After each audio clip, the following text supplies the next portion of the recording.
Shalom, shalom. Alors aujourd'hui, nous allons parler d'un sujet qui me tient à cœur et c'est le premier moyen que Dieu utilise pour nous conduire, pour conduire son peuple. Alléluia. Et la Bible dit dans Romains 8, le verset 14, que ceux qui sont conduits par l'Esprit de Dieu sont fils de Dieu. Ceux qui sont conduits par l'Esprit de Dieu sont fils de Dieu. Nous savons que les fils de Dieu, ce sont les enfants de Dieu qui ont grandi et qui sont devenus matures. Ok? Parce que la Bible dit dans Galates 4, aussi longtemps que l'héritier est enfant, je dis qu'il ne diffère en rien d'un esclave, quoiqu'il soit le maître de tous. Mais il est sous des tuteurs et des administrateurs jusqu'au temps marqué par le Père. Ok? Donc, il y a un temps pour être enfant, mais il y a un temps aussi où nous devons grandir et devenir ces fils de Dieu. Ces fils de Dieu, parce que la Bible dit également dans le même chapitre, de Romains chapitre 8, que la création entière soupire après la manifestation des fils de Dieu. Ok? Mais avant cela, la Bible nous dit que ce sont ceux qui sont conduits par l'Esprit de Dieu qui sont des fils de Dieu. Donc, pour devenir un fils de Dieu, il faut apprendre à être conduit par l'Esprit de Dieu. Et comment est-ce que nous apprenons cela? C'est tout un processus. C'est tout un processus. Et je pense que c'est la chose la plus importante une fois qu'on a été sauvé, une fois qu'on a donné nos vies au Seigneur. La chose la plus importante, c'est de savoir savoir comment être conduit par le Saint-Esprit, comment être conduit par Dieu, comment est-ce que Dieu nous parle, comment est-ce que Dieu nous dirige. C'est tellement important, ok? Parce que tant que nous ne saurons pas comment être dirigés par le Saint-Esprit, comment être conduits par l'Esprit de Dieu, nous serons toujours des enfants. Nous serons toujours à la recherche derrière des prophètes, à courir après des prophètes pour avoir des paroles, pour avoir des directions. Nous serons toujours derrière les hommes, alors que Dieu veut nous parler à nous-mêmes. Dieu veut que nous sachions comment reconnaître comment est-ce qu'il nous parle, comment est-ce qu'il nous dirige. Parce que lorsque nous savons comment est-ce que Dieu nous parle et comment Dieu nous dirige, ce sera difficile pour nous d'être dans la confusion. Aujourd'hui, je vois beaucoup de chrétiens, même des personnes qui ont fait des années, ça fait des années qu'ils sont chrétiens, ça fait des années, peut-être même 30 ans, mais qui sont dans la confusion et une confusion sincère. Pourquoi? Parce que ils n'ont pas appris comment être dirigés par l'Esprit de Dieu. Ok? Et non seulement, c'est une chose aussi de savoir comment être dirigé par l'Esprit de Dieu, mais c'est aussi une autre chose de mettre cela en pratique. Et je crois qu'une des choses les plus importantes dans les temps dans lesquels nous sommes, c'est d'être dirigé par l'Esprit de Dieu. Alléluia. Et la première chose que j'aimerais dire, c'est que la manière dont Dieu a créé l'homme. Dieu nous a créés pour être dirigés par l'esprit et non pour être dirigés par notre chair, pour être dirigés par nos émotions, notre intellect, nos pensées. Non. Dieu nous a créés à l'origine, lorsque Dieu a créé l'homme, il avait créé Adam pour que Adam soit conduit par son esprit. Mais lorsque Adam a péché, lorsqu'il a mangé du fruit de l'arbre de la connaissance du bien et du mal, Dieu l'avait prévenu, Dieu lui avait dit, le jour où tu vas en manger, tu vas mourir. De quelle mort s'agissait-il? Parce qu'on voit que Adam, après cela, il a vécu encore jusqu'à 900 ans. Il s'agissait de la mort spirituelle. Donc, dès le moment où Adam a désobéi, son esprit a été déconnecté de Dieu. Son esprit a été déconnecté de l'esprit de Dieu. Et donc, lui qui recevait ces informations pour vivre ici dans ce monde physique, il recevait ces informations de Dieu, et bien il a commencé à recevoir ces informations des 5 sens, de ce qu'il pouvait voir, ce qu'il pouvait entendre, ce qu'il pouvait sentir, ce qu'il pouvait goûter, ce qu'il pouvait toucher. Mais ce n'est pas de cette manière-là que Dieu voulait que nous soyons conduits. Dieu a toujours voulu, ça a toujours été la volonté de Dieu, que l'homme soit conduit par l'Esprit. Alléluia. Et c'est d'autant plus important dans les temps dans lesquels nous sommes. Par exemple, hier soir, je regardais YouTube, hein, comme j'ai l'habitude souvent de faire. Et je regardais YouTube et je regardais les vidéos, les titres.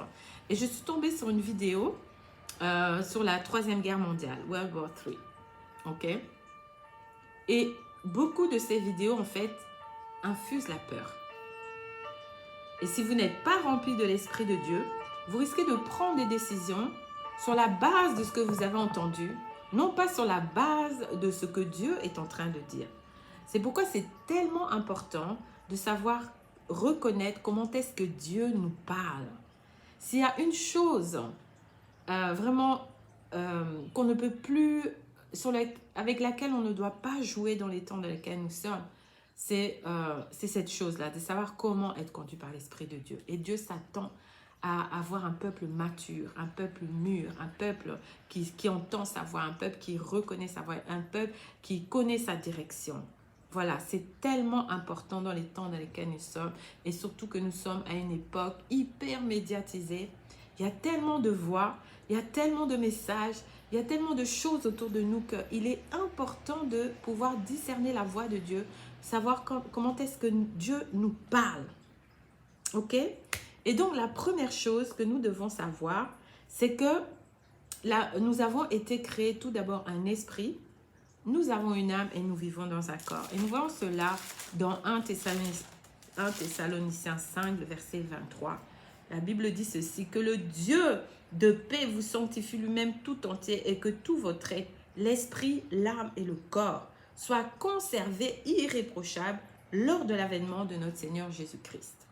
Donc, nous sommes un esprit, nous avons une âme et nous vivons dans un corps. OK? Et la Bible dit également, donc dans Romains 8, au verset 16, que l'Esprit lui-même rend témoignage à notre esprit que nous sommes enfants de Dieu. L'Esprit rend témoignage à notre esprit que nous sommes enfants de Dieu. Comment est-ce que nous savons que nous sommes enfants de Dieu? Parce que l'Esprit de Dieu, lorsque nous donnons nos vies à Jésus, lorsque vraiment nous le faisons de tout notre cœur et sincèrement, l'Esprit de Dieu vient habiter en nous. Et dans quelle partie de nous est-ce que l'Esprit de Dieu vient habiter? Il vient habiter dans notre esprit. Alléluia. Et la Bible dit ici que l'Esprit de Dieu rend témoignage à notre esprit que nous sommes enfants de Dieu. Vous savez, lorsque vous êtes né de Dieu, lorsque vous êtes né de nouveau, lorsque vous êtes né de l'Esprit, comme le dit la Bible, vous le savez. Vous savez que vous n'êtes plus la même personne. Vous savez que maintenant vous êtes un enfant de Dieu. Vous savez que si aujourd'hui Jésus revient, vous partez avec lui. Vous savez qu'après votre mort, vous serez avec le Seigneur. Vous le savez. Pourquoi vous le savez? Parce que l'Esprit de Dieu rend témoignage à votre esprit. Vous n'avez rien encore changé dans votre vie. Votre apparence extérieure n'a pas changé. Même votre comportement n'a pas encore changé. Vous savez, parfois, oui, il y a certaines choses qui changent tout de suite. Mais parfois, il y a certaines habitudes qui restent ou il y a certains défauts de caractère qui sont encore là. Et peut-être quelqu'un peut vous dire, ah, tu vois, tu n'as pas changé, tu dis que maintenant tu es devenu chrétien, tu es enfant de Dieu, mais regarde, tu n'as pas changé. Moi, je me rappelle, ça m'arrivait souvent au début de ma conversion, qu'on me provoque de cette manière-là. Mais on pouvait tout me dire. On pouvait me dire que je n'avais pas changé, le diable pouvait tout me dire.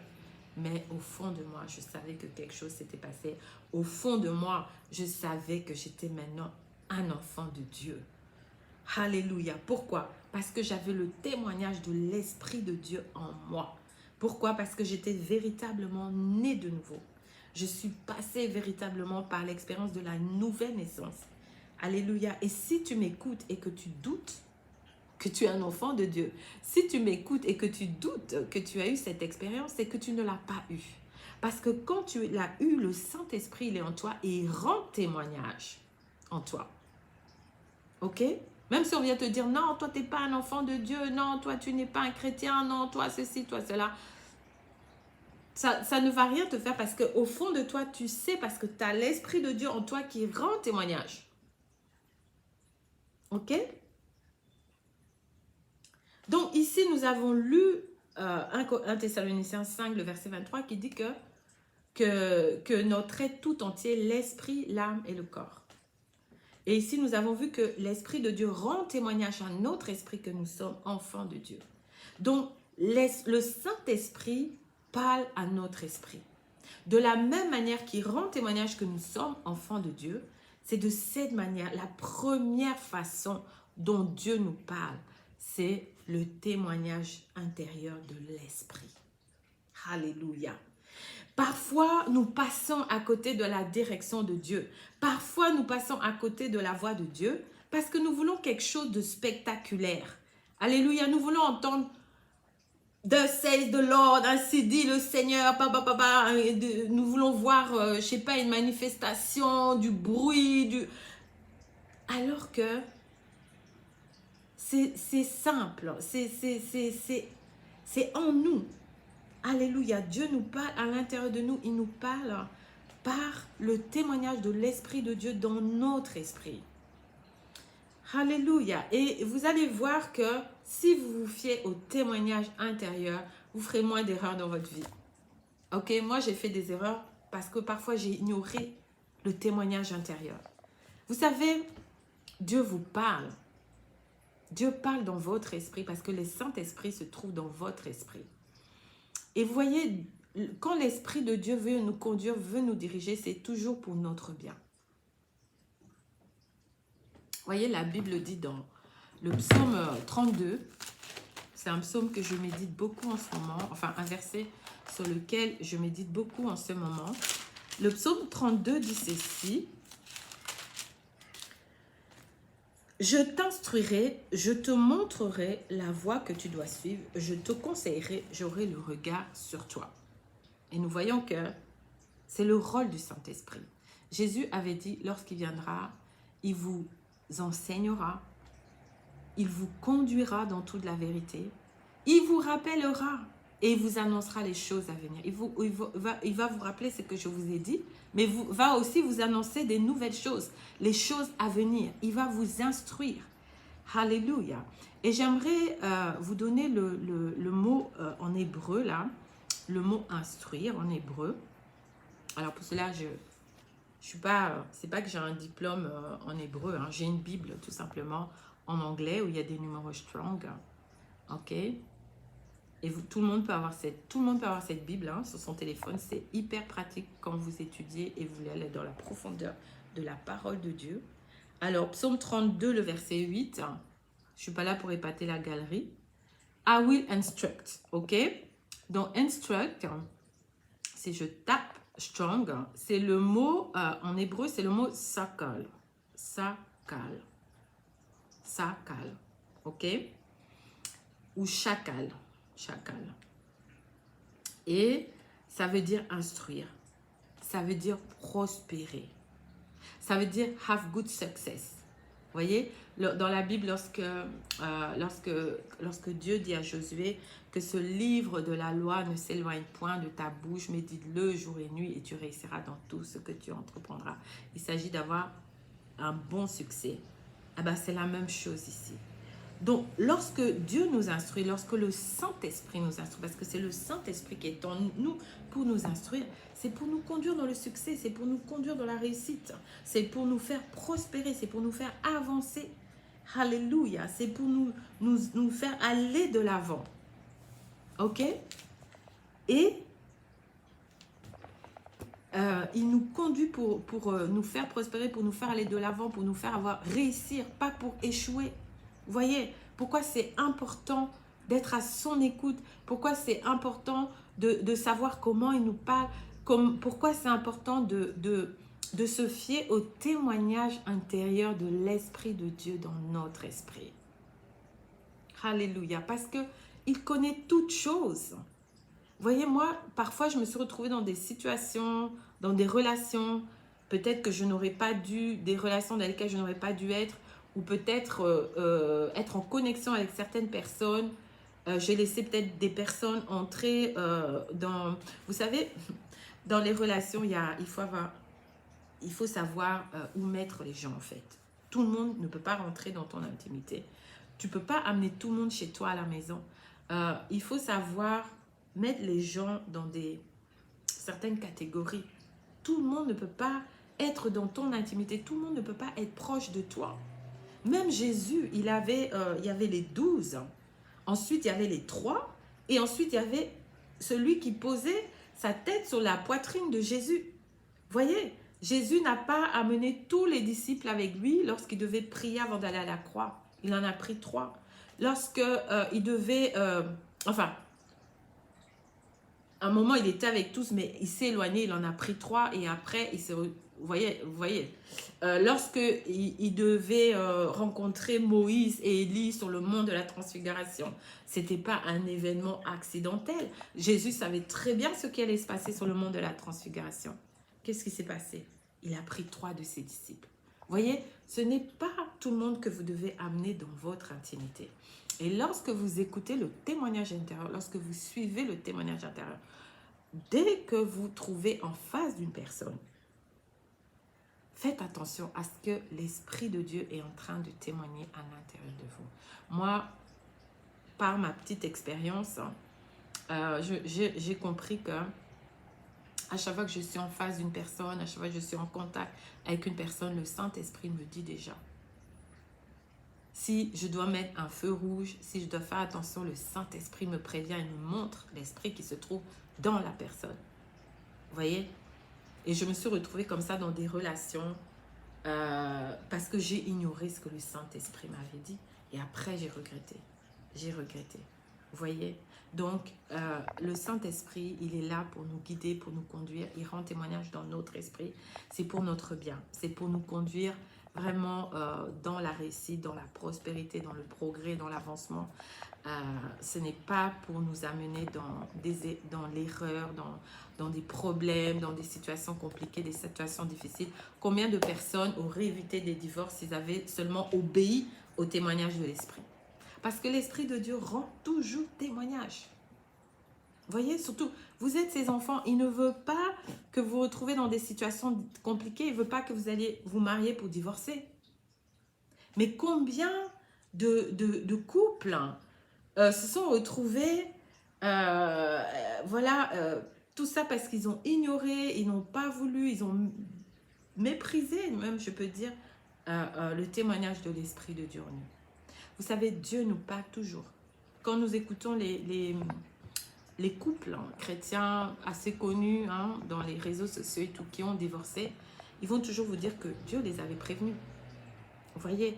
Donc ça nous évite des problèmes, ça nous évite de nous retrouver dans des situations compliquées, ça nous évite de faire des mauvais deals, dans des mauvaises affaires. Ok? Donc, Dieu veut nous faire grandir et Dieu veut vraiment que nous puissions reconnaître que la première façon dont il nous guide, dont il nous dirige, c'est par le témoignage intérieur de l'Esprit de Dieu. L'Esprit de Dieu rend témoignage à notre esprit. Non seulement que nous sommes enfants de Dieu, mais c'est la façon aussi dont l'Esprit de Dieu nous conduit. Alléluia. Shalom. Donc, nous allons continuer dans ce thème et nous verrons la semaine prochaine une autre manière dont l'Esprit de Dieu nous conduit. Voilà, donc ce n'est pas souvent quelque chose de spectaculaire, c'est tout simple et c'est à l'intérieur de nous. Ok? Soyez abondamment bénis. Shalom.